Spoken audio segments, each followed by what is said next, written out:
hindi mataas talaga yung aking sugar. Diagnose ako na approximately 300 plus yung aking blood sugar. Talampakan mo parang namamanhid. May mga pagkakataon din na sumisikip ang aking dibdib. Ako si Shielo Marquez. I am 57 years old at taga Pateros. And currently, I'm working as a Corporate Communications Officer sa isang mutual benefit association. Actually, ang aking health concern, other than being hypertensive, ay medyo mataas, no? Actually, hindi lang medyo mataas, kundi mataas talaga yung aking sugar. Pre-pandemic, when I had my blood count,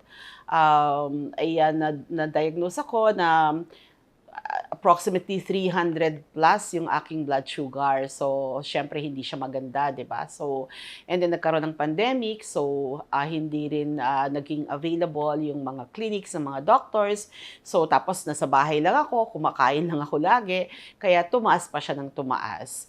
And later on, naramdaman ko na yung mga symptoms ng parang pre-diabetic patient, no? So, kinabahan na rin ako. Nung malaman ko na mataas ang aking blood sugar at syempre hypertensive din ako, may kasama na rin kabayon.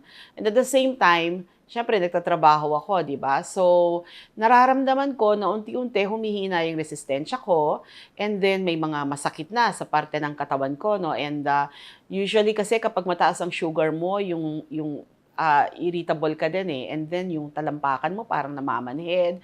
So lahat yan nararamdaman ko. And may mga pagkakataon din na sumisikip ang aking dibdib. So nahihirapan akong huminga, especially kapag medyo stress na ako sa trabaho.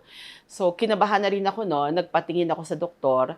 May mga binigay namang gamot, pero yung gamot na binigay, parang feeling ko ang bagal naman ng epekto sa akin, no? Hindi masyadong nakatulong. Isang araw, while I was browsing Facebook, ay nakita ko ang isang advertisement or isang ad ng Flavomix. So, nakita ko may testimonial, may video, nabasa ko. At naging interesado ako because medyo namumroblema na nga ako nung panahon na yon dahil sa sobrang taas ng sugar ko. And binasa ko siya. So, nakita ko yung mga reviews, magaganda yung mga reviews. And I decided to try Flavomix. So, nag-order ako online and siguro in just 1 week, dumating yung bottle sa akin at nagsimula na akong mag-take ng Flavomix. Nagpapasalamat ako na na-discover ko ang Flavomix kasi para talaga siyang milagro. Actually, yung isang testimonial video na napanood ko, sinasabi nung patient, milagro talaga ang Flavomix sa kanya. And true enough, sa akin din, ganun din yung nangyari. Because at a week after I started using Flavomix, nakaramdam na ako ng paggaan ng katawan ko, nagiging energetic na ako, tapos yung pamamanhid ng talampakan ko, biglang nawala.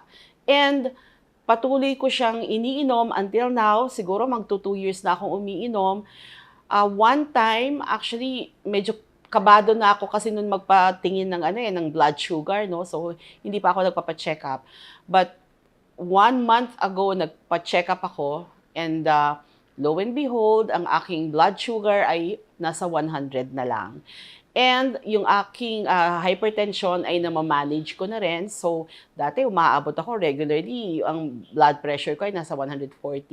Pero ngayon, nung pag nag-check ako, ay nasa 110 na lang siya, 120, over 80 or over 70. So, sobrang naging normal na yung aking blood pressure and yung aking blood sugar. Nagpapasalamat ako sa Flavomix dahil sa Flavomix ay bumuti ang aking pakiramdam, bumaba ang aking blood sugar, at naging normal ang aking blood pressure. Salamat, Flavomix!